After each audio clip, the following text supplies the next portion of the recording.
And I think you're Okay. right. Mental Alchemy, is a powerful book. It's one of the best, Yes. certainly in terms of working with your own personality and how to change your aspects, things of that nature. As we all know, we're not slaves, so to speak, to our birth charts, Hmm. but our task is to take those things that are discordant and then turn them into positivity. So I hear a lot of times people are like, "Oh, I'm this, I'm that." Well, that maybe when you were born, but the path of the adept is to change those patterns and those sort of pathways that you don't find useful in your life. And I think Doc's going to give us an overview of how we do that. And then after he does that, as always, is open discussion. Doesn't have to be related to the content that Doc covers. It's really anything that's on your mind, any topics whatsoever. We are open to any and all questions here. So, Doc, with no further ado, I will turn it over to you. Okay, tonight we're doing Mental Alchemy. It's book 9, my favorite book. And this is kind of the middle term of magic.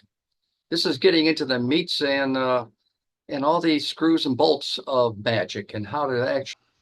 Okay, as usual, I give a very brief summary of each chapter of each book, just to get the discussion started.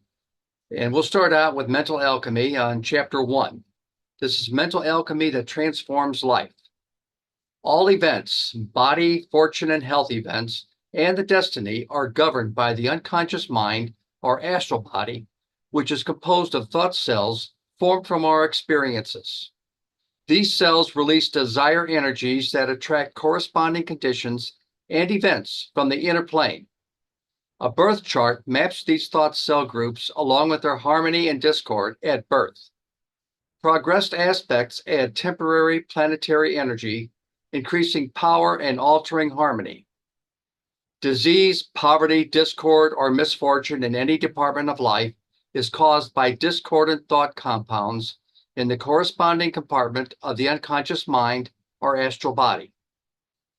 Permanent changes are possible only by altering the composition and harmony of these thought cells through mental alchemy. Adding new thought elements called mental antidotes, or rearranging existing ones through intense pleasant energy called conversion, or by supplying harmonious rallying forces. Thus, the character is literally rebuilt with external life changes following. That's the brief one on chapter 1. Is there any questions on that? Okay, we'll go on to the summary of the next chapter. Stellar diagnosis, finding the thought cause of any condition. Every difficulty, such as bodily disease, financial loss, marital unhappiness, all have a specific thought cause in the unconscious mind, which is revealed in the birth chart. The afflicted planet shows the family of discordant thinking, such as Saturn equals fear, greed, worry. Mars equals anger and haste. The afflicted house shows the department of life affected. The aspects such as conjunction, square, opposition show the intensity of the discord. Progress constants reveal the temporary rallying of discordant energy that precipitates the event or disease. This chapter mentions the statistical studies completed in Stellar Diagnosis, which is a later book. It corresponds to thousands of charts which have produced exact birth chart constants and progress constants for 160 diseases and more life events. Stellar Diagnosis provides the birth and progress chart to state the exact type of thinking responsible for any condition, thereby indicating the precise mental antidote or conversion required for permanent cure. These you will find in a later book. Questions on chapter 2? We'll go to chapter 3. Mental antidotes, the safe way to neutralize discord. When a thought cell contains discordant elements, the safest and most effective cure is to add the harmonious opposite thought elements called mental antidotes with intense pleasure. There are 10 planetary families of thought elements. Power, which is sun, is to social, which is Venus. Domestic, which is Moon, is to intellectual, which is Mercury. Aggressive, which is Mars, which is to religious and Jupiter. Safety is to Saturn, which is to utopian and Uranus. Reproductive is to Pluto, which is individualistic, which is to Neptune. Each pair is naturally antagonistic. Harmonious thoughts of one will neutralize discord of the other. An example, Saturn discord, which is fear and worry, is antidoted by Venus harmony, which is love, art, and mirth. The antidote must be applied with strong, genuine pleasure while keeping the afflicted department of life in mind. As the new elements enter the compound, the old discord is neutralized, and the cells then work harmoniously. Mental antidotes are safe even when the diagnosis is imperfect and will not increase any discord. Anything on this chapter? We will go to chapter 4. A really important one for me. I've been working on this last night and today, because I agree with Brian. This is, and you too, Doc, this is one of the most important books, almost of all of our books, because training our mind where we need for it to be. And like I said, this is like feng shui for the brain. We get That's good to know. Okay, we'll go on to chapter 4, conversion, turning negative energy into positive power.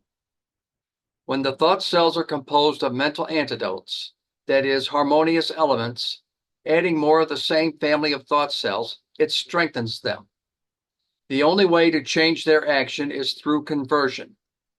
That is, rearranging the existing elements into a new harmonious pattern by applying intense, pleasurable conditioning energy of the same planetary type. An example, excessive Venus harmony, which is self-indulgence and laziness, is converted by feeling intense joy in constructive Venus expressions, such as art, affection, cooperation. Conversion is also required when two discordant planets are of antidote families, such as Mars and Jupiter. The pleasure must be of the same planetary quality as the elements to be organized. Conversion is more powerful than antidotes when correctly applied, but dangerous if the wrong planetary pleasure is used, which then intensifies the discord instead. Always verify the diagnosis before attempting conversion. Questions on that one? This is exactly where I had a question. When I first joined on, this is Junius, Doc. I'm still trying to capture the difference between conversion and an antidote. Wouldn't conversion still? I think I'm not in this book yet, and I know after I read it, I'll probably have a better understanding of it. But if you can help me out just a little bit. Okay. Would you hold that thought a moment? Yes. This is on chapter 4. I'm going to go into some detail right after this. Chapter 4 does offer you some real examples on what this is about. Okay. Let me go on to chapter 5. And this is just how to heal yourself. Healing any department of life, such as health, money, or love, etc., requires these simultaneous actions. Recondition the thought cells. Every time discordant thinking arises, instantly substitute pre-chosen, harmonious, or antidote thoughts with maximum pleasure.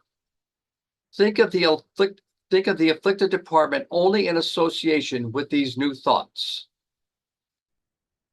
Reduce external resistance. Intelligently supply the physical conditions, such as diet, context, environment, with the reconditioned cells needed to work with. This is important too. Add harmonious rallying forces. Concisely tune into the strongest planetary energy available, such as the best planet or a grand trine, a conciliating planet, or a cultivated mood, and feel it intensely while thinking of the desired result. The most powerful sources of conditioning energy are actual constructive experiences, vivid anticipations, and carefully classified joyous memories. Speak directly to your organs and thought cells with firm, kind suggestions of perfect function. Persistent application of these 3 steps makes any department of life permanently healthy. Questions on that? We'll go on to chapter 6, just how to attain realization. Complete mastery of life demands total character reconstruction in 3 stages. Stage 1, self-psychoanalysis, which can take up to 3 to 6 months. Daily free association. Dream and blunder records to recover and laugh at. Any repressed childhood pains must be brought out. This converts old complexes and liberates discordant energy. And I want to stay right here for a moment. Many people complain that I complain too much. I will tell you something I learned very early in my counseling days. When you go to your counselor, what do? You complain. And you know what? It releases repressed energy. Sometimes complaining is good for you. Okay, we'll go on to the next step there. Recondition birth chart discords using conversion and mental antidotes on the compounds mapped by afflicted planets in your birth chart. Deliberately build ideal compounds into the astral body exactly as if born with perfect aspects. The most fortunate are power religious luck compounds, such as blissful devotion plus significance, domestic and domestic power, and social compounds. Build them by entering the silence, realizing oneness with deity, and feeling intense, blissful pleasure of the desired planetary type while thinking and acting the corresponding qualities. That's pretty difficult to do. Any quality or fortune that exists in any birth chart can be added to the character through sufficiently intense and persistent pleasure of the correct planetary type. We've come across this a couple times already. It stated it. Persistence. That's one of the key factors in magic. Okay, any questions? We'll go on to chapter 7. Just how to give absent treatments. Well, this is magic too. Absent healing uses the same mental antidotes and conversions as self-healing, but the thoughts are transmitted across distance via astral rapport. Rapport is established by relaxing the body, holding a link, such as a photo or birth chart or an object connected to them, and feeling the patient's vibration until identity is sensed. The healer must then become electrically positive, using Sun-Uranus potential to stay in control. Pluto rules long-distance thought transmission or telepathy. Neptune, or sensing, aids psychic diagnosis. While in rapport, the healer feels the patient's discord, diagnoses the thought cause, then broadcasts the required harmonious thoughts, suggestions, or antidotes while visualizing perfect health. Treatments last between 5 to 30 minutes. Any malicious animal's magnetism is merely a vibratory discord due to lack of rapport. This is easily avoided by correct polarity or referring to an opposite polarity healer. All psychic attacks are powerless against a positively directed, pleasure-absorbed mind. This is one of the first things that healers should learn to do when giving absent healing to others that are not in your presence. It does work. We have tried it before, and it's a very good method of attaining some real healing rapport with others. Any questions on chapter 7? Okay, Feel let's. about something like Reiki, Doc? Yeah, very much so. Okay, Junie has asked the questions about conversion, the difference between conversion and what was the other one? Antidotes and rallying forces? Yes. Okay. I didn't mention rallying courses, but that fits right in. Yes. Okay, well, we'll go with conversions and mental antidotes. Conversions basically rearrange the existing elements by applying new, intense, pleasurable conditioning energy, which reconditions the same compound. Now, basically, you're taking a, a feeling and you're applying new, intense, pleasurable energy to it. Now, this feeling could be something like, let's say you have a distaste for a certain person in your life. By applying intense, pleasurable energy, you can change that feeling within yourself. You may not exactly like them, but it will change that feeling in yourself, which is causing discord in your own astral makeup. Does that explain a little bit about Yeah. what conversion is? Yes. Doc, can you go into that just a teeny bit more? Somebody in your life that may be giving you problems and you don't want to feel that when you think about them? Is Pat still bothering you? Oh, no. This is somebody else. Okay. Well, if that was, I'd be horrified if that'd be long distance for too long a time. Would that be the same as the I hate to jump in. Would that be the same as applying the quality of vibration into that? Well, it would be taking a vibration that you feel intense about, that's a pleasurable, intense vibration. It's a feeling, if you want to call it that. Yeah, it's the same. Okay, yes, I'm getting it. Yes, greatly connected to that right there. Yes, sir. Okay. Now, conversion is a little different from mental antidotes. And mental antidotes is basically adding thought elements of a mental antidote family, which spontaneously form a new and harmonious compound. This is basically where you're going to use thoughts that are associated with pleasurable areas in your chart, and they become antidotes to unpleasurable ones that are in your chart.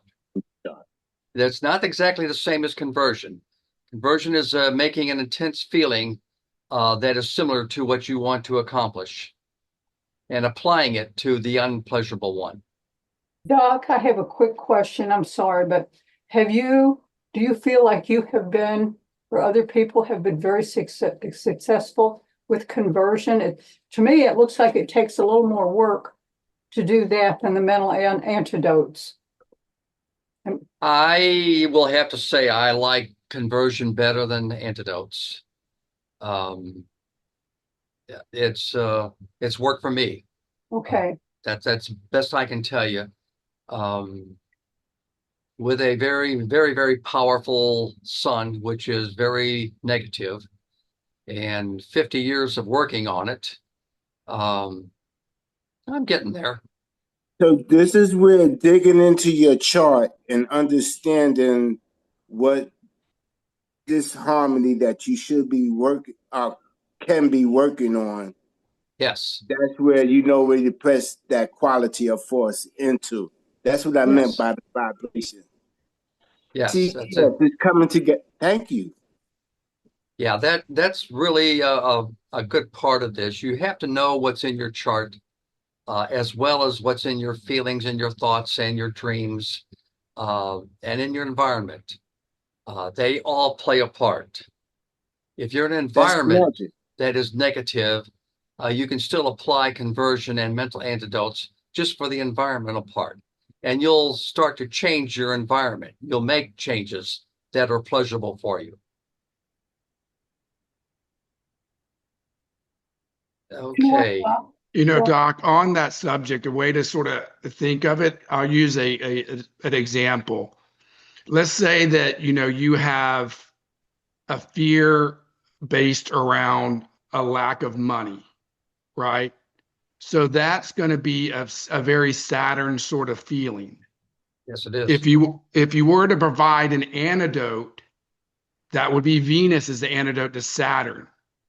So what That you would be would right. do, so what you would do when you're feeling that fear of not having money, you would think about when you think about money, instead of being afraid of having lack, you would take a Venus approach and think about if you had more money, you'd have more free time, you'd have ability to have more rest and recreation, and then you follow that by doing something recreational that doesn't necessarily require a lot of money. Take a nap, go for a park, go to the park, throw the frisbee, something like that.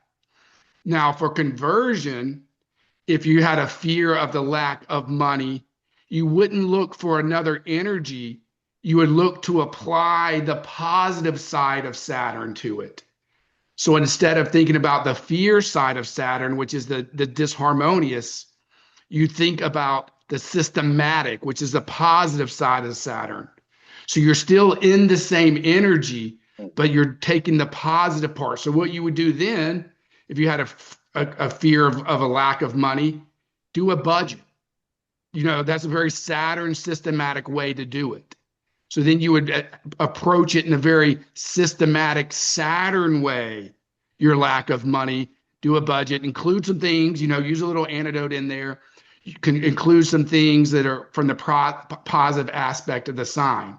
Similarly, if you're a Gemini and you were feeling very restless, you wouldn't look to Jupiter to balance that. If you're using conversion, you would start to think about the versatility that Gemini provides and how that restlessness allows you to be, curious about a lot of things. So with the antidote, you're using a different planetary power to counteract one planetary power. Whereas in conversion, you're using the harmonious side of the same thought elements to change it. Yes. And that's sort of one example of how conversion versus antidotes apply. Because I had to understand that, because the problem with antidotes is if you have a lot of disharmony in your chart, and let's say you're dealing with Saturn energy and you want to apply Venus, but then you're also discordant in Venus, then you really don't, it doesn't really help as much, because if you're going to apply antidote, you need to make sure in your birth chart or through previous work that the thought element that you're counteracting the one with is adding positive energy. And then, so Doc, I thought that was just a sort of way to use one example to look at it from two different directions. Excellent. I like that, Brian. I like that. I was really do thinking like about that. Use I'll the bet. same planet, yeah, but put the positive side of it instead of the more disharmonious side of it, into your life and into your thoughts. So, like if it's a person in your life that's very Leo energy or maybe Libra energy, so instead of, being, you want to apply the kindness side of Leo to that situation, or the balancing of Libra to that, as opposed to the approbation or seeking approval side of Libra. So if you have Libra and you're always in that person, you want their approval, let that go and use the positive side of Libra I'll for bet there are others conversion. here who have some ideas on how this can be used too. Caitlin, you got an idea? I had just had a question about, uh, I see now we're using the planetary energy, but like Brian was giving examples of the signs, using them as kind of example of shaping how the energy will look. And that's what I had questions about, is what would it Okay. look like and how would we know, and seeing it from the sign perspective helped. Thank you. Okay. For those who are new here, I want to just state for the record that this is a very important book. It's one of my favorite books. If you haven't gotten to it yet, get to it. You'll find that the sooner you get to it, the sooner you can start changing your life and bring about better things in your environment. Okay.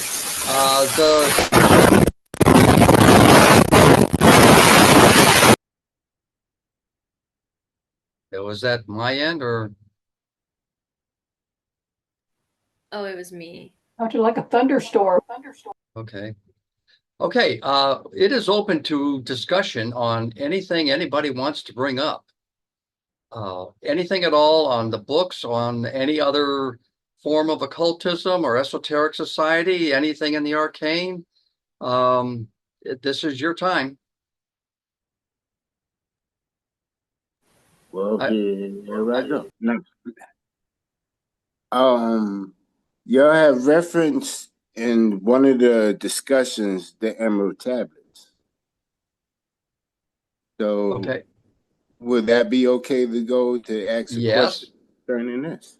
Sure, go ahead. What do you have for us on the Emerald Tablets?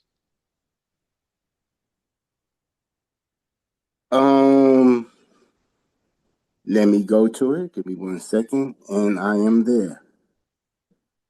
There was a question on concerning when we transition and move on to the all. And I had a discussion with me and Donnell earlier about this. Okay, then if the all was created, then what is the greater than all?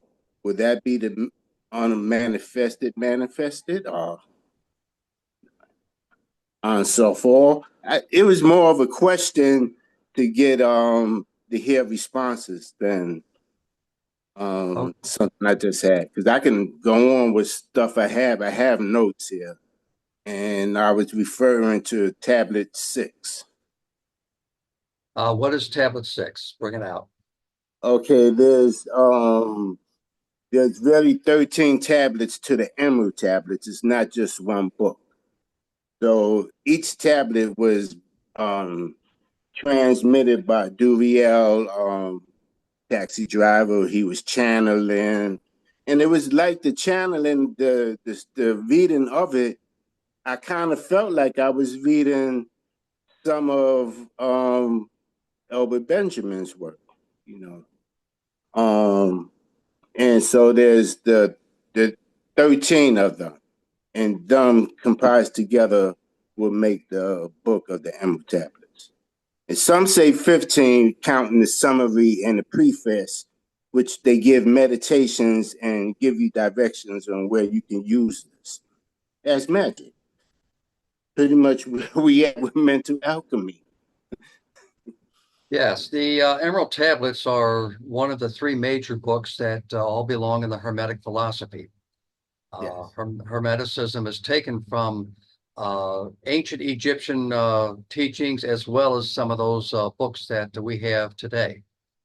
The Emerald Tablets probably came into existence somewhere around 800 AD and have been reconditioned and rewritten several times by different authors through the ages. But basically, to answer your first question, what is the all and what is greater than the all? I'd have to refer you to Zen Buddhism and give you the correct answer, which is yes. I have been there. Yes, I have. Yes, hilarious. Yes, good. Well, when you think about it, there is no right answer. There's not an answer one can give to that because we don't have that kind of knowledge. And the best thing you can do is to move on and accept it for what it is.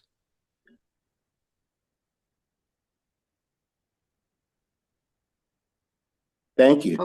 Okay. Anybody else got something they want to bring up? Glenn, you look very intense. You have to turn your mic on. Glenn, turn your mic on.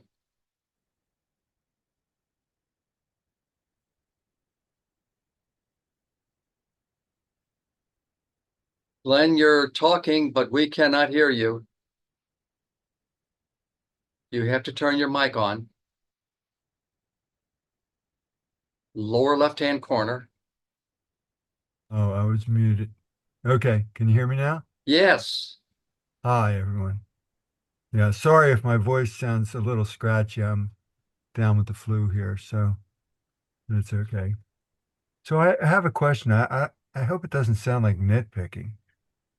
I've been reading these books for 54 years, and I never made it to Hermetition, but I think I made it about halfway. Well, then you're And on your way. yeah, exactly. I always had the feeling I've now put being a Hermetician on my bucket list here. Good. Um, Yeah. And I've never ever left the church. I've always been in contact over the years. Of course, I live in the East, so it's a little more difficult. But here's my observation. It's just an observation, okay? I was reviewing this book today for the meeting, and I find this in many of the other books too. Sometimes it bothers me, maybe because I'm a system engineer. I read and I find obvious scientific errors, not errors, just we've moved ahead in our understanding of the science of that time. And I wonder sometimes if, that's off-putting for some people coming into the church, maybe, to go in and read, about the 92 elements, and you go, you're a scientist anyway. Yeah. Yeah, we're up to 118 there now. We're lagging behind a little bit. Okay. So I don't want to sound like I'm nitpicking. I don't have any problem at all philosophically with what's said. I guess because like I said, I was a system engineer for many years. I would see things like this and stop everything, you know. Glenn, I hear you well. Okay. I will say that probably a lot of us have noticed these errors, which are not really errors. They were science of the time. Yes. And since I retired 20 years ago, I became an engineer too, and they bother the heck out of me. Uh, therefore, They don't bother uh, me that much. I just something, as I read today, kind of made me chuckle a little bit. But then I thought, well, this may create a credibility problem, maybe. I don't know. I don't think it really does, but I well, thought I'd bring it up. this is something that we are trying to remedy, and we are updating the books. Okay. I'm If happy to you, hear that. yeah, if you actually want to go to book 12, which Okay. is the evolution of life. And if you let me know, I will send you the newest copy of book 12, which is Great. updated with all the newest geology Wow. and the evolution of the earth and the minerals that have been updated since that time. That sounds It, great. but you'd have to email me for it. I will. They can't put it on the website. Right. Um, Right. Also, if you want to learn anything about the minerals and gems that are listed in book 6, I also have a new book on that one. Great. And it updates the gems and minerals way past the 300 or so that Zane knew in his time, up to 6,000 that are now today. Hmm. So Nice. just to let you know, we are trying. Okay. Yeah, I figured that much. I didn't figure there was nothing, no action happening, but just thought I'd bring it up. It's going to take time, and it it it's on its way. That's all I can tell you. Great. I think Wonderful. when I think about it, one of the things that Zane tried to do was tie science in with occult principles. That's sort of Very what much. separates him from other people. His occult principles were sound, but he didn't discover the 92 elements. He was just using the science of the time, Mhm. trying to fit it in, to use it as a way to further expand on the occult principles. So I think it may just, don't look to Zane for your science. Look for Zane for your occult science, which are Exactly. different things. And he was just, Newton was wrong about a lot of things, you know what I mean? But calculus still works. Yeah. You know what I mean? So there's that. That's sort of the way I sort of think about it. But Yeah. I'm a don't tend to get bogged down in the super details like that. So I just sort of he's just using it as a way to try to explain things in a way that the Western logical scientific mind can understand it. Now Pluto's not a planet anymore, but that doesn't mean it's not an astrologically significant heavenly body. That's Yeah. sort of the way I think about it. I don't. Well, Did, Neil did Tyson Gracie and I are not on the same level, and I constantly criticize him. didn't Cece, I kind of remember a quote of his talking about how the lessons would have to be, the books would have to be updated. He Yes, understood that and yes, expected that the church, the Brotherhood of Light doctrine was living. Right. It I think wasn't that's it one of the wasn't the things. Quran Right, static, exactly. Yeah. you know? He rallied against orthodoxy. He didn't like it when you took truths and codified them and said they could never be changed. Yes. That's another reason that, we're not a church in traditional sense. There's been a lot of progression even in neuroscience, et cetera, that further expands on occult principles. This whole principle of antidotes is just basic visualization, which modern science has fully proven works. Talk to any athlete that has a sports psychologist, and if they're afraid of the game, they're going to have them visualize winning. You know what I mean? So, I think it's I, the other way around. I think science is catching up to us. yes, it is. It is for sure. Uh, We're in search of the truth, and the truth is ever changing, ever growing, ever Our, showing and expressing. And certainly, our understanding of it is for sure. Doc, I have a quick question. You were talking about the updating that has done book 12, 1 and 2 both. I'm sorry, it's book 10. Oh, book Oh, wait a 10. minute. No, I got that wrong. It is let's see here. I think book 12 has 2 parts. It's book 12. Okay. Is book 12 1 and 2?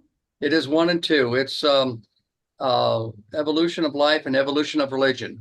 I remember that. Okay, I wanted to ask a quick geology, gems, and minerals. You say that has been updated because of the additional things that have been like added to the periodic table since I mean, I know there's a lot of chemicals in that have been added, and that's what we're adding to our study also, right? Yes, we are.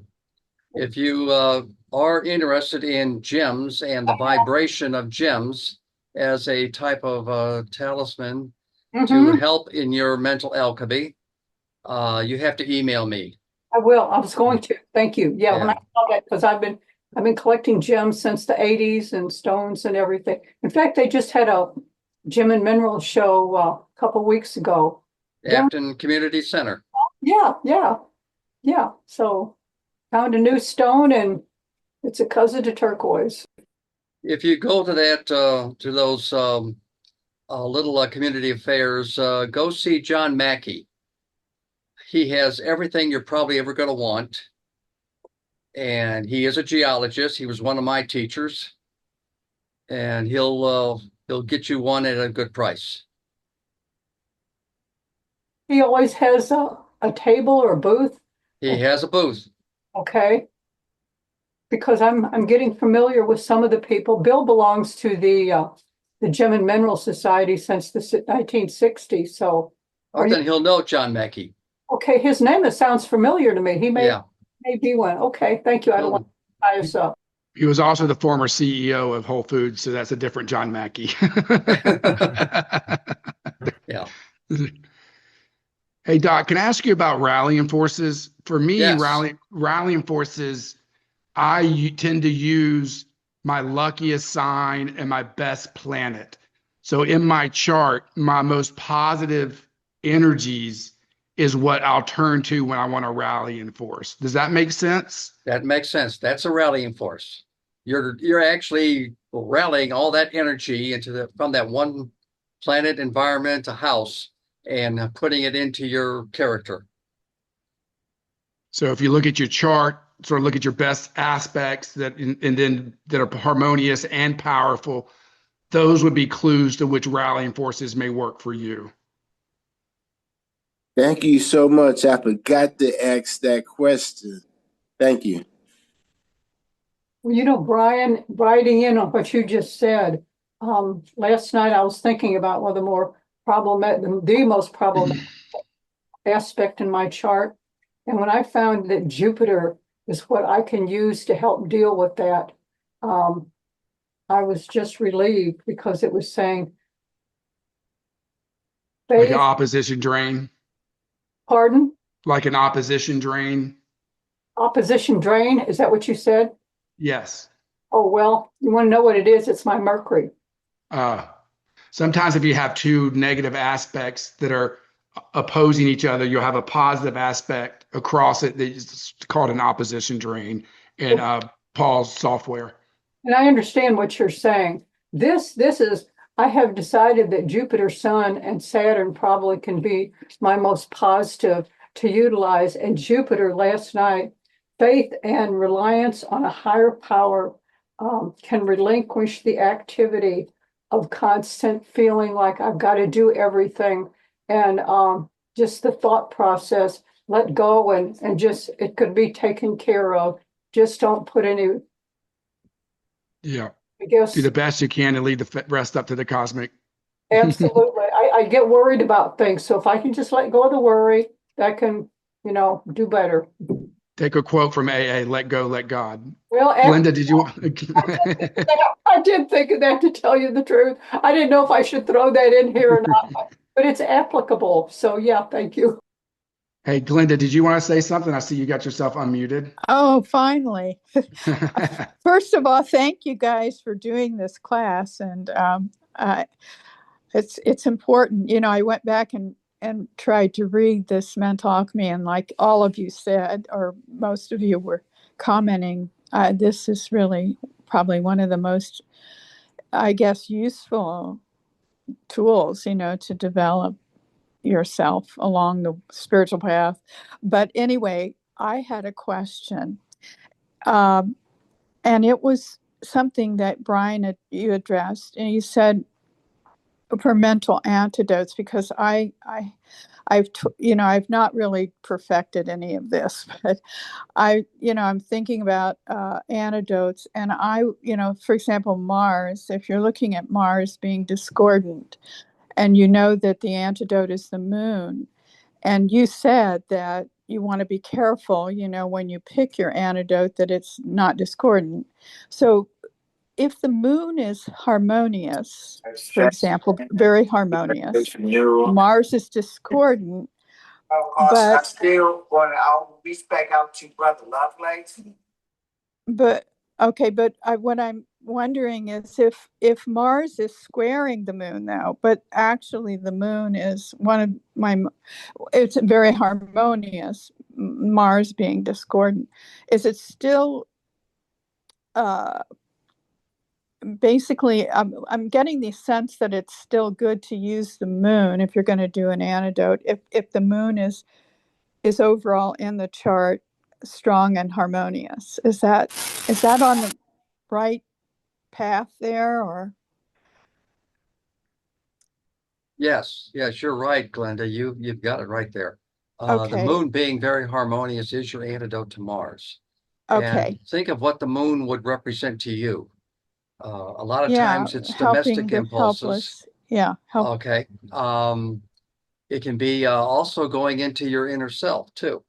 A little Music. bit of music. Okay. Well, music is along the lines of Venus, but music can apply to the moon at times, especially if it's done within the household domestic environment. Yeah. I'm And wondering about the vibratory, for example, all of these planets have vibratory rates, and a lot of the music, the classical music has, is under a particular key. And I was wondering if playing that key, playing a piece like, say, that's Jupiter ruled, would raise the vibratory rate Yes. in the home.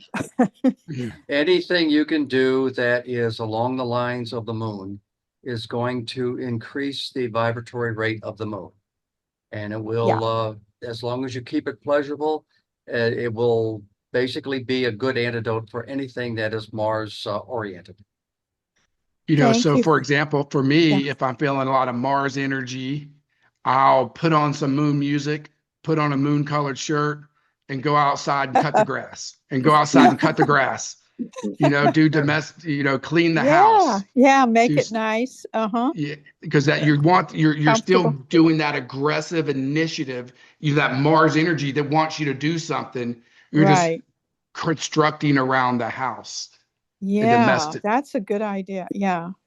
Can Thank I you. ask, can I ask if it's Mars, will that still be carry the same for the ruling house? Also, could Mars that'll be what Aries and Scorpio, right? Mars rules Aries and Scorpio, yes.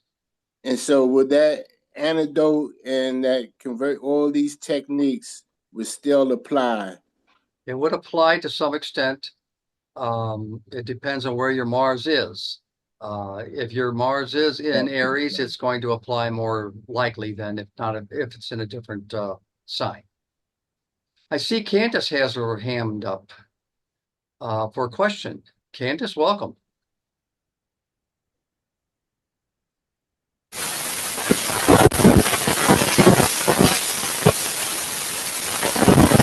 Okay. We're getting static from Candace, maybe, or somebody.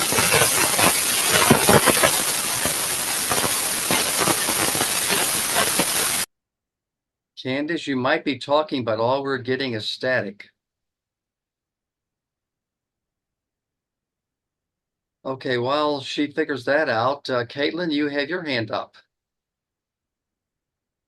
Got to use your mic. I was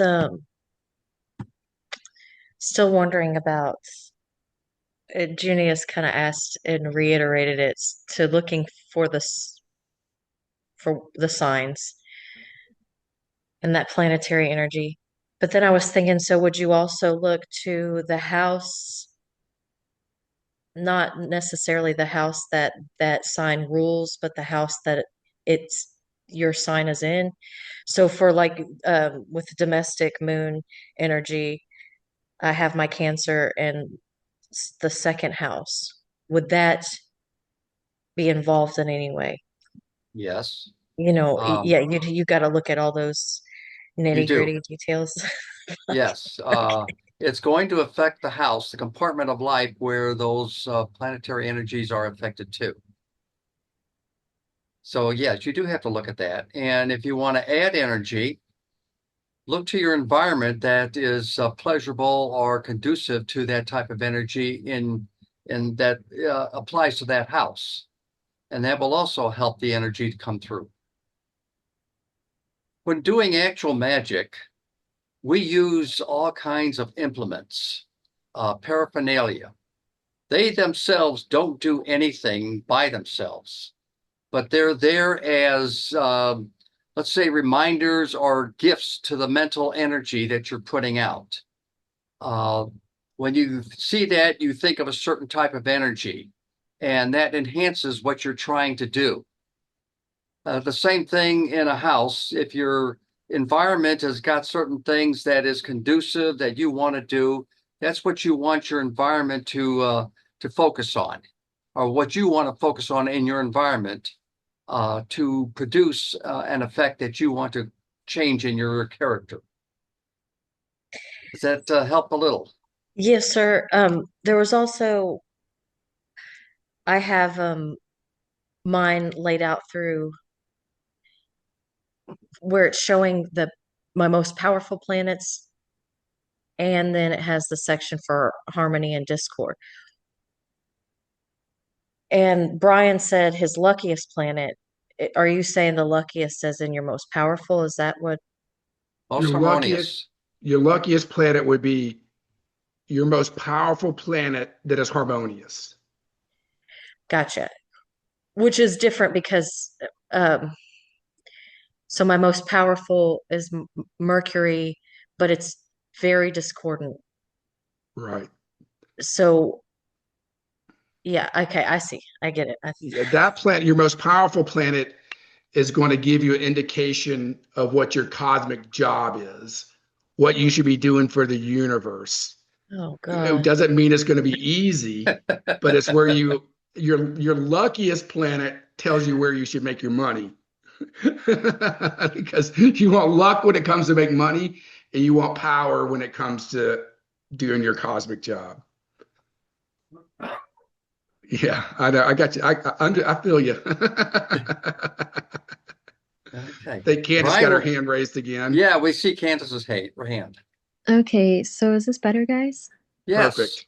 Okay, sorry, I was using an old laptop. I actually have some examples of how I've used this in the past, and I didn't know if that would be helpful or not. Oh, most certainly. Bring them out. Okay, so I am still technically going through my Saturn return. But I was going through my Saturn return, and then I was also going through my major progressed ascendant was opposing my natal Mars. Okay. And my natal Mars is really strong. And so I had a long-term transit with Saturn and a opposition in my progressions with Mars. So the two malefics, right? And this was going to last a year or so. And so I looked at the houses, not only that they were in, but the houses that they ruled. So the zodiacs that they correspond with, and the zodiacs that they were in. And because Mars is not only in Cancer, but ruling my fourth house, and Saturn was in the second house of finances, I was able to choose to, instead of getting into a financial situation that would be draining over time and potentially get more injuries, because that's kind of how it was going in the beginning, I chose to choose construction, which is some of the highest aspects of Mars, one of the higher expressions of Mars, and to build a house. So because Mars ruled the fourth house and was in Cancer, it was related to the home and the domestic thoughts. And then I also use Saturn in the second to, instead of having a financial tightness, I used it to plan for the future and financial stability. Excellent. Did that help out at all? Caitlin, did you understand that? Yes, she did. As much as I could. Yeah. That was an excellent analogy of how to use that. And that was only through conversion. I also want to suggest that if you can't find an aspect that works to harmonize. That's not coming out of my mouth today. But if you're not finding an aspect that works in your alchemy, make sure you're also including parallels, because parallels have saved me so many times. And I think that people just don't realize it because it doesn't fit on the 2D chart. Parallels are very intense energy. Mm-hmm. And you're right, Candace, they don't really look at those on their chart. They kind of discard those, but they are very important. Candace, thank you for mentioning parallels, because I always look at them too. When they get past 23 and they're out of bounds, that's when I really notice. And when they're the very beginning, 1, 2, or 3, maybe, they're very powerful there in the early degrees. So thank you for mentioning those. Yeah, it's definitely explained a few things to me that nothing else in the chart could have explained.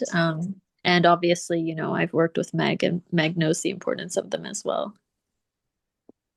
People here don't know Meg. Oh, they don't? No. Oh, well, Tell Meg us all loves about parallels, Meg. and so do I. That's so funny. Also, you were talking about, so I think it's good to break down these 3 methods into the different categories that Zane gives us. but I think sometimes whenever you're first learning them, it can be slightly confusing.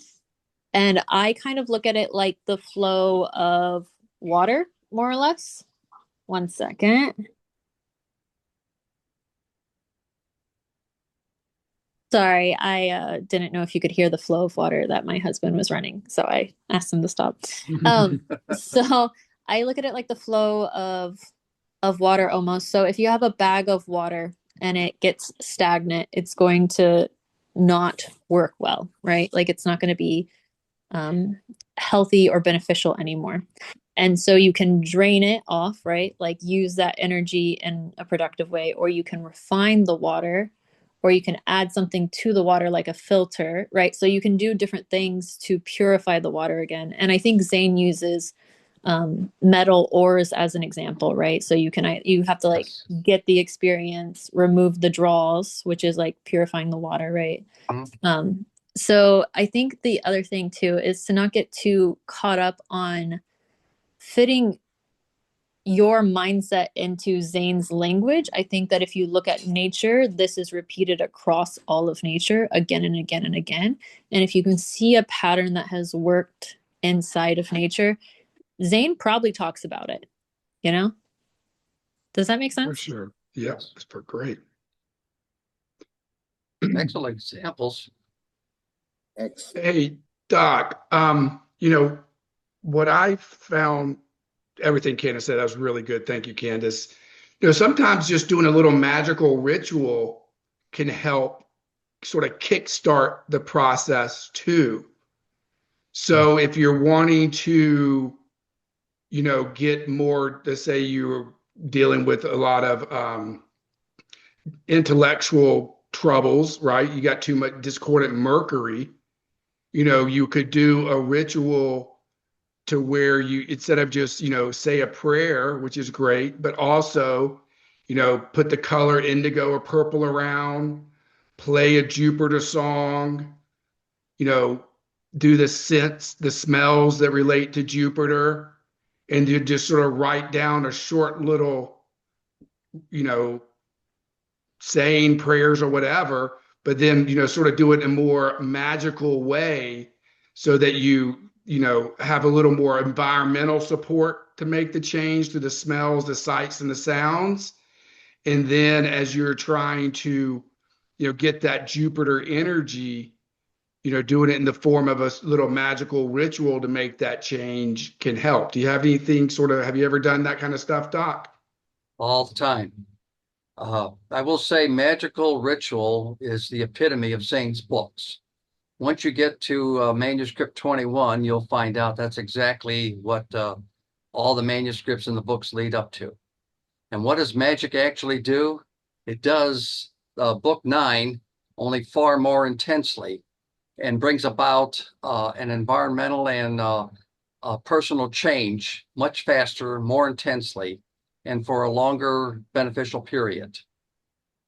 Magic is not easily practiced, but it is one of the best ways to disperse energy to make changes within your environment and within yourself. So if you were like, you had a little piece of tin jewelry, there's a sign of Jupiter. If you do, instead of just trying to just sort of think about it and just think about the Jupiter, make it a production, make it a ceremony where then you really, really heighten up your emotional state. And that could help you make that change much quicker. And that's what magic can do when it comes to the internal changes. It just adds a level of psychological power through the process of creating the items you're going to do, thinking about the colors, writing it down in advance. You're doing a little preparation work, then making sure that you actually conduct the ritual in a time when astrological weather is very powerful in the Jupiterian energy, and then do it sort of where you've led up to it for a week or two, then it really builds that emotional intensity so that when you do it, it has a much greater impact. I think magic can be complicated, but it also can be pretty simple in a sense too, in that way. For those who Don't, haven't gotten to book 21 or that manuscript, if you want to know a little bit more about magic, You can email me on that too. I do have a small booklet on the basic preparation and 22 facets of magic and what it entails. And book 5, Esoteric Psychology, will give you the very basics of magic, which is induced emotion and directed thinking, the very core principles of what you want to do in a magical ritual. The little booklet will tell you all the different types of magical rituals that are out there as well. One of them being what the church uses quite often at the conventions is called initiatory rituals, where we initiate people into different grades and basically show them the symbolism of their grades that they are going into. And this is taught basically through symbolic gestures and paraphernalia and through direct teaching. That's initiatory, but there are other types. Healing magic is another type, and it's very similar to the healing that is shown in the chapter 7 of this book. But if you're interested, give me an email and I will shoot it to you. Again, those are not available on the website. If you don't have Doc email, you're welcome to email me and I'll make sure he gets it too. Yes. Either way. And Doc, as a reminder, look at your email. We're trying to set up a date to get the initiatory Zoom going. So look in your email. Just look at your email later. If we just need to get a call together to start working through some things. December 13th? No, just look at your email. I'm just asking for a date for us to meet to sort of, yeah. Okay. Is this I think I just went over that real briefly today. I caught that. Okay. I'll get back with you. Thanks. I see Caitlin's got her hand up again. I was just gonna expand on what Brian was saying as far as rituals go. Somebody had mentioned a couple of sessions ago, had brought up control. And I was baffled by what she was saying, how, we're not in control. And I understand what she's saying to the extent, but I was sitting here thinking, well, then why am I here? That was the whole reason to come here, is to learn how to gain some control over your life, right? But it brought me to look up the etymology of the word control. And control, it means to verify or to regulate, right? Because you're checking accounts, is from what I'm understanding is where the basis of it came from in Latin. So I didn't realize how important it was to keep a notebook and keep records of, like you're saying, your thoughts, your dreams. Even I feel like just your interactions with everyday life, anything that catches your eye or you feel is significant, you can start to see the pattern in it, right? And then you can start to gain some control in that sense. And the best way that I've done that is I know I told Michael one point to follow the moon, and I felt silly afterwards. I was like, well, I really do that because of my lady time. As women, I think we're supposed to follow the moon, but maybe as men, you'll follow Mars. I know that this society is structured around sun worship, which is a more masculine energy, I guess. But either way, what I was getting at is just taking accountability. That was the biggest thing about control, that I realized is it's not just being a witness and taking records, but seeing your part in it, in your accountability and what, I don't know. Yeah. I think one thing to think about is you have control over yourself. That's what the Brotherhood of Light teaches.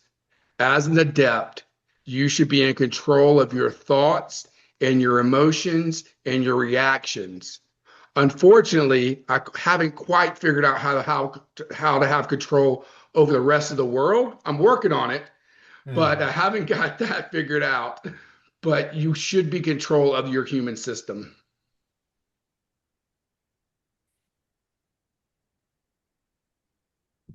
which does require a lot of note taking and being honest with yourself and self reflection.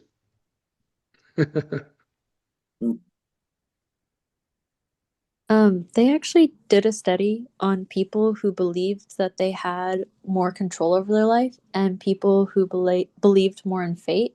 And they found that people's satisfaction with their life corresponded pretty greatly to how much control they thought they had over their life.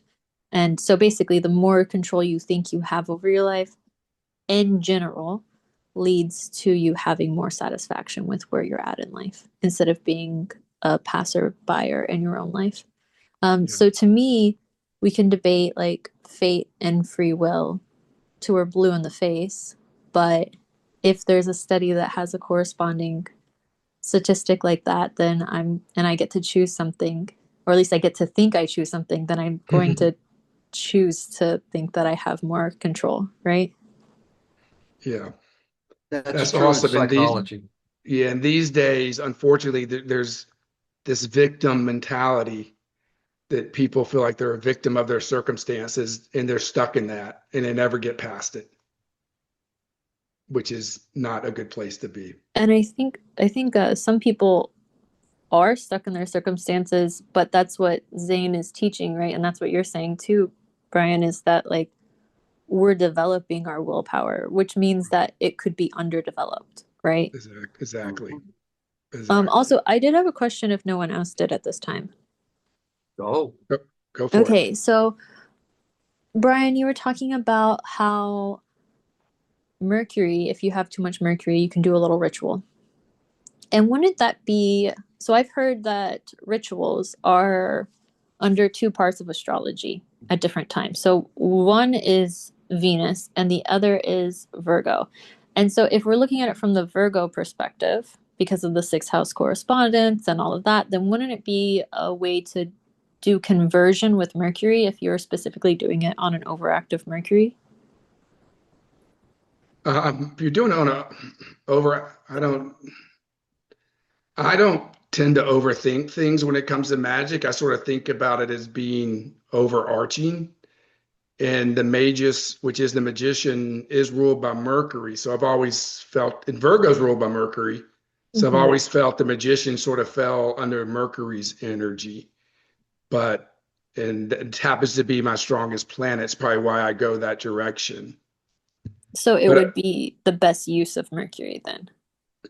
it would be the best use of Mercury, which is, is neither positive nor negative. It reacts to the energy that is amplifying. So, but I think if you're doing a ritual around Venus, then you're going to do something that's Venus energy. You're going to be celebrating, Venus types of aspects within that. You may be using Mercury and some of your intellect in order to figure the ritual out, but the actual emotion and energy of the ritual would be, whatever planet or whatever sign you're trying to amplify via the ritual. Right. But Like, so how music is generally seen as a Venetian thing, but it can be used for every planet. So right. the thought process behind rituals being Venetian, from what I've heard, it wasn't from the Church of Light, so it was a different perspective. And that's why it's a question, right? Yeah. Because I don't have the answer to all the Yeah. differences between the systems. But not to be confusing at all. But because we're dressing up, we're using colors, we're playing a part, we're embodying something. Generally, we want to make it pretty, you know what I mean? And so some systems see it more Venetian, but I think with the two tarot cards you pulled out with the magician as well, I do think I agree with you that the Church of Light stance is that it's mercurial. So that I did think actually it's answer my question. Yeah, I don't even, I don't ever, I never have thought about it that way. So it's an interesting way to think about it. I just think about when you're preparing the ritual, you're looking up your correspondences, You're finding what music goes with the energy you get. You're writing the words down. That's all sort of was intellectual and intuitive. So it's, some Gemini, some Mercury in there. In the process of sort of developing the ritual, but once you're in the ritual, it's whatever energy you're trying to get. If you're trying to get Venus, you need to forget about Mercury and have some joy. You know what I mean? Dance and party or whatever. But Doc probably has the correct answer, so I'll turn it over to him. No, actually, you're right on the right track there. Once all the planning is mercurial, there might be some Saturn in the planning, but it's mostly all mercurial. However, in the actual ritual yourself, you're no longer going to be mercurial. You're going to induce an emotion toward the energy that you want to produce, and you're going to keep your thoughts, your directed thinking on that type of energy. So any energy, let's say you want to produce a Venusian energy, you're going to make yourself feel Venusian. And that is any kind of happiness, any mirth. You're going to use appurtenances or paraphernalia that is relative to Venus, and you're going to try and feel like a Venus person. In fact, imagine yourself being the goddess Venus and enjoying your bath in the forest there. Get that by grapes. Yeah, that's a way of inducing your emotion is being induced that way. But you keep your thoughts directed toward what you want to accomplish. And in that sense, your mercurial is out of the way. Go Doc, ahead. that's interesting because okay, so you're using directed thinking, which is mercurial in nature. You're using induced emotion to charge up that directed thinking, and then you're using an invincible will through Aries to make it happen. So you have Mercury sort of providing the direction, and then you have the combination of Venus and Mars ultimately providing the energy. And as we know, those two planets, when they're together, that's when you get the Big Bang, right? In terms of the melon. So that I never thought about it that way because the invisible will brings the Mars into it. And so then you have that union of Venus and Mercury that you need to really create the power. I don't know. Does that help you, Candace? Does that make sense? Yeah, so that's kind of interesting because it would be conversion then. And that's really what I wanted to apply it to. So for an overactive Mercury, it really does help ceremony. It does really help. So that's very interesting. I had my major progress ascendant at one point in time went over my first house, Neptune and Uranus. And when it was over the Uranus, I could not apply Jupiter well enough. You know what I mean? Like it was never enough. But I think I did actually start to lean into ritual. And I think that that's interesting because that's the more grounded lower octave, of Uranus. Oh yeah. So that makes sense in my own life as well, right? So Hi everyone. I'd like to just say goodbye. I've got to leave. And just Glenn. wanted to say how much I enjoyed the meeting. Okay, And Glenn, before you go, can I ask, did you join the church 54 years ago? I did in 1971 Okay, you're in due for LA. your 50-year pin. Oh, okay. Well, I still have all my certificates and everything. So if you need any information from me in that regard, Um, I was lucky. I joined in a time when Vina Naughton was there as the president, yep, yep. and Jesse Montoya and all those folks. Oh gosh, you remember everybody. Quite a few people. I Did was you remember fortunate. Ken Stone? I did know Ken Stone. I think he You was at that point had kind of taken a sabbatical from the church, uh, somewhere in the 70s. I remember okay? something, but I did know Ken Stone, yes, and Okay. Megan Forrest Teague, and Oh yeah, Forrest Teague, he was one of the best. Mhm. yeah, Yeah. yeah. I was there in the 70s also, Glenn, so glad to hear we have another old timer. I left for me, when I had long periods of time, that was 1979 when I joined, and the last book I finished was book 16. So I came in, I'd read book 17, but never sat in the test, but now I have. But it was like book book 16 and 17, book 17 in particular, with what it talked about our culture and our society, I felt like I needed to experience that before I could finish that book. And that's the way I have felt about a lot of the books when I've had a period of time between them, is I needed to experience what that book was really about for me, and let the teaching kind of seep in. And so, and I remember some of those old timers also that were our presidents, and Forrest Teague and them. Yeah. Doc was our leader and our teacher in that group. So yeah, they used to call us the Venus group. Wasn't that right, Doc? Yes. Kind of things that we did. Yeah, we had, I miss having our group together. I was just thinking about that the other day, I wish there were some more people here in St. Louis. We get together and have some discussions. And I mean, I've got Mercury in the 12th house, so I've studied by myself for a long time. But listen, while I have the court, I want to ask a question about using Saturn for Venus. Good night, everyone. Good night, Glenn. Glenn, thank you. Have a good evening and a good Adios. weekend. And happy full moon. God bless all of you. You too. Mhm. Yes, since we are full moon here in Sag Gemini, Saturn is supposed to be the antidote for Venus. And my Venus, I'm going to have to, Venus squares Neptune, but it also sextiles the moon. Those aren't really bad aspects. I don't know if, I think we use in conjuncts, because it also We do. in conjuncts Pluto. I feel like the sextile between Neptune and my Venus, I reach for things of an artistic nature because the Neptune is also in Libra. What I want to ask about Saturn, how I can use Saturn, I wrote down pride, firmness, self-esteem, their influence upon the self-respect should be noted. I wrote that down from the book today. There is somebody whose Saturn is on my Venus, and it's making me feel repressed. And we were talking about self-control before, and I want to know how to deal with this and the person. I don't want to give away too much or say too much. I know we don't want to be too personal, but it's hard to talk about something without it being something that's relating to ourselves. And I don't mind telling, but if you don't want to hear it, just tell me to shut up. I don't care. Okay.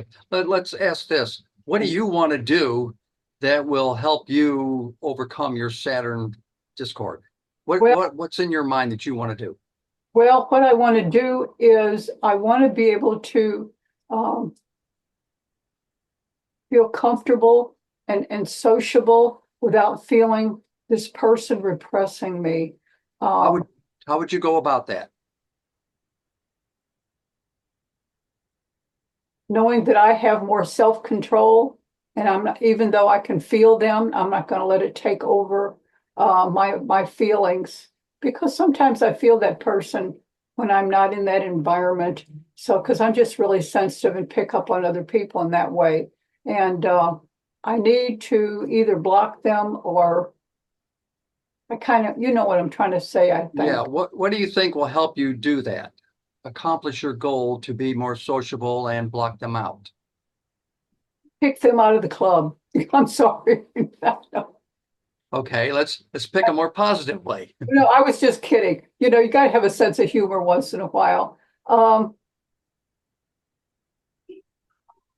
They've kind of taken over a group, and the group energy has changed. And so that's the situation. And I've been there a long time. How can you change that energy back? Well, I can't change other people, and What can you do that you think is going to help you change that energy? just be more Venus-y with other people and connect to them in a positive way, and kind of a sociable way, and Okay, you've hit on something. Be more sociable and positive with other people. So thereby you're going to the source without going to the source. Yeah, You're going to the people around the source, yes. and you can change them, Well, maybe. we could, well, you know, More sociability with them might change the group function or the group thinking. I agree. The energy in the group. I mean, I could feel, the energy of the group change. Um, Then don't go to your source, go to those surrounding the source, and you might find a difference there. And then you might get your harmonica club back. Thank you. You knew what I was talking about. Yes, I did. Thank you. Okay, Amara, we haven't heard from you. One quick thing about that, Doc, you taught me something, a negative and a negative. So if the person's negative towards you, be negative towards them. Just don't. A negative times a negative is a positive. That doesn't mean that you're mean towards them. Just means that you don't Let's react any take way away their towards it. negativity. Don't Yeah. be intimidated by them. Is that what you're trying to say? Don't feel intimidation. Yes, and don't respond. Thank, Don't give them any of your energy. thank you, because I feel like I do. Thank you. Yes. Don't try to fix them. Don't try to make them better. Don't try to do anything. Just sort of best you can ignore them. Yeah, Okay, Amara, you got something I to? agree. I agree with that. I have Venus and Sag opposed to Uranus and Gemini in fifth and the 11th houses. So people are not my favorite things. Obviously, I like dogs. Yeah. But I have had a lot of hidden enemies, and I just send them love. I just send them love. And my brother was so mean to me for years and years. My whole family was mean to me, but I learned to love myself. And once I learned to love myself, everybody changed. It was like, it was so amazing. It was like a miracle. And I feel so much better now. And I've been a member since 1974, and I didn't Yes, know you gave out 50-year. yes, we are giving out 50-year pins, and I know you are on the list. Great, great. That's exciting. But yeah, I've got 4 planets in the 12th house, and I just tend to be in my own space and send love to everybody else. In fact, I have a saying, trust God, love people. That's like my mantra because, I don't trust people that much, but I can love them, Yes, you can. and things can change, obviously.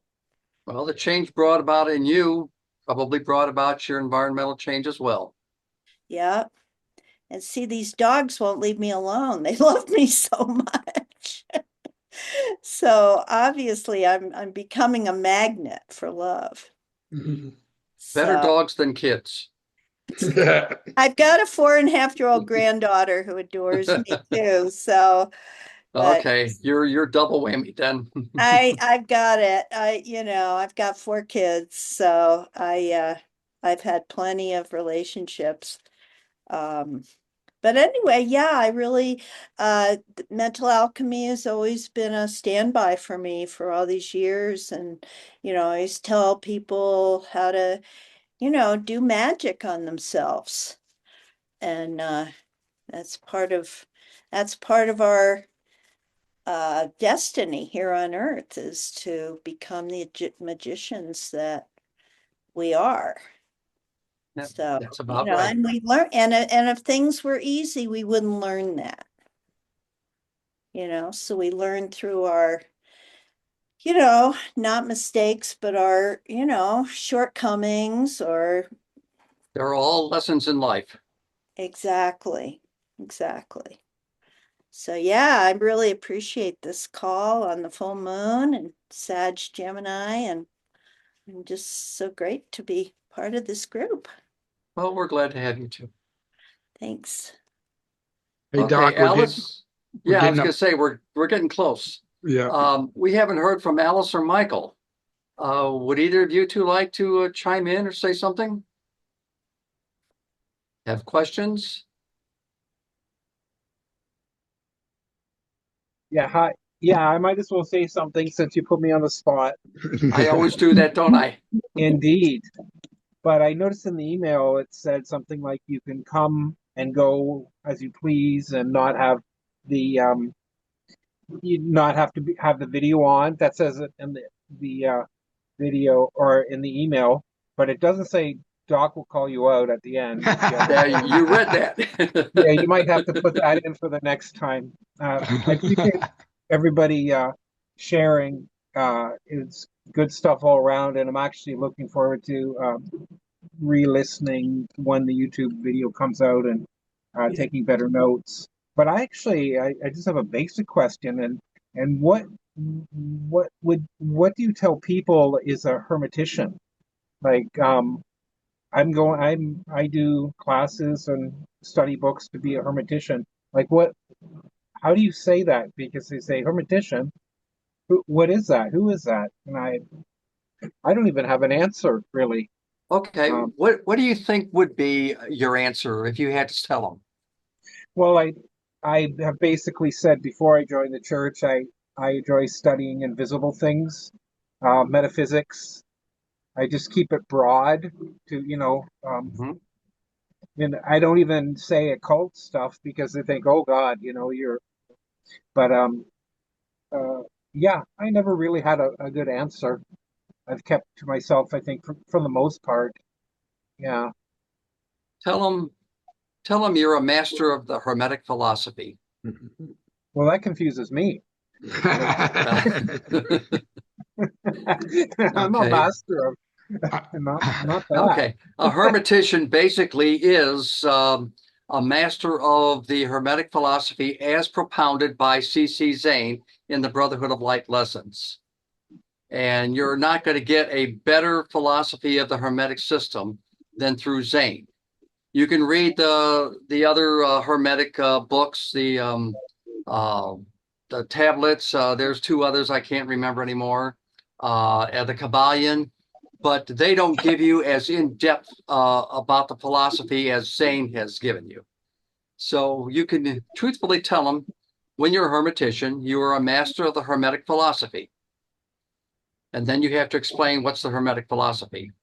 And then you Right. tell them it's an ancient Egyptian Greek philosophy that predates most of our philosophies today and originated in 2440 BC Egypt under the reign of Akhenaten, if you really want to confuse them. That's good. I, I'm not I, going to get any questions from that. I tell people that I study the potentiality of the human consciousness. Oh, there you go. I've Nice. studied what humans are capable of.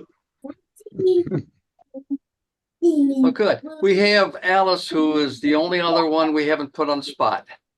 Alice, are you still there?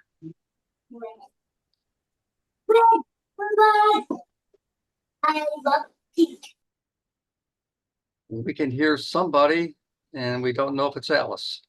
That was genius. Oh, it's Junius. Oh, okay. Okay. Yeah, we're about that time. So unless we've got anything more to bring out, I guess Brian will go ahead and close it out. Close it out, and the recording will be. I'm getting better and better at video editing, so the recording will be on YouTube probably within a week or so. Okay. Thanks everybody for showing up tonight. Okay. Um, So the next one, Next one will be 2 weeks from the day, so that's the 18th, the Yeah. 11th, 18th. Yep. I'll be in a car on the way to Kansas City. Give you something to pass the time. Bring a laptop and, Or you can do Zoom on your phone. well, I won't, I could. Yeah, I could. I won't be the one driving though. There you go. Let Bill drive. Yes, he doesn't know a whole lot about the Brotherhood of Light. He knows that I do it, and Well, now you know how to tell them what you do after Michael gave us. even when you tell people what you do, they still don't totally understand. And I just get basic with it, astrology, tarot, and I don't say magic to very many people because it can kind of freak them out a little bit. So, I like the psychological, of taking care of yourself and what you just said a second ago, Brian. Um, yeah. So I try and keep it as not vague, but just understandable for them. Right. Yeah. If we're technically trying to become healers, if we're all trying to get our vibrations up, that's what you do as a healer. You're not actually healing anybody, you're helping the other person bring their vibration up to help them heal themselves. We could tell everybody we're Yes. learning to become beacons of light. Been interested in healing and health for it's almost 40 years. So yes, healing's important. The thing about like in a plane, you got to put your oxygen mask on before you can take care of somebody else. So I'm getting mine on still and trying to help other people too. So that's where I am. My answer is definitely different depending upon who I'm talking to, Michael. If it worked, when I worked in the bank, I never talked to anyone about it. I just said, I'm working on positive thinking. That's even better. Yeah. Some people don't even like astrology and tarot. So, Yeah. I try and, especially with people who are fairly religious, I try and I don't even tell them what I'm doing. I don't tell them Yeah, what if You you're gotta in watch out for the Nashville, muggles. You yeah, gotta watch out for the muggles. yeah, yeah. I've got Scorpio in my chart. I don't have to say anything to them. I live in Asheville, North Carolina, so I can say whatever I want, and people are like, cool, man. Mm, All right. Thank you, everybody. Thank you, Doc, Yes. for putting, I know it's a lot of work, and I know you had help this time, but I I, had I help this appreciate time. but thank you for doing that. When is See the you guys, when is book 10. February one going to be? That'll be my next one, I think. The next one will be the 25th. It'll be the 8th of, I think it's the 8th of January. Definitely my meeting on the first. Okay, the 8th. Okay. Okay, Yes. see you on the 8th and Happy New Year to everybody. All Good right. Take Thank night. you, guys. care. Bye. Good night, everyone.